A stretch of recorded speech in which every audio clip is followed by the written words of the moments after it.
వెంకటాచల క్షేత్రంలో ఆయన చెప్పుకున్నాడు లక్ష్మీదేవితో.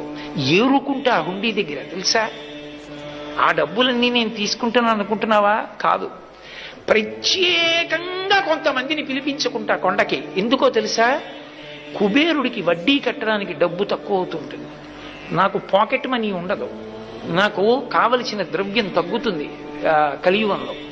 అప్పుడు నేను ఈ పాపరూపమైన ధనాన్ని పుచ్చుకోను, ఆ హుండీల్లో డబ్బు నాకు అక్కర్లేదు.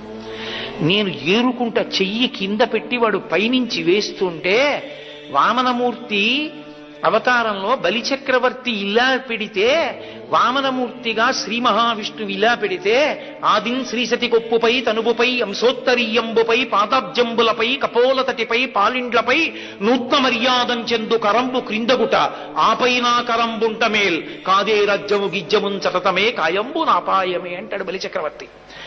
నా చెయ్యి పైన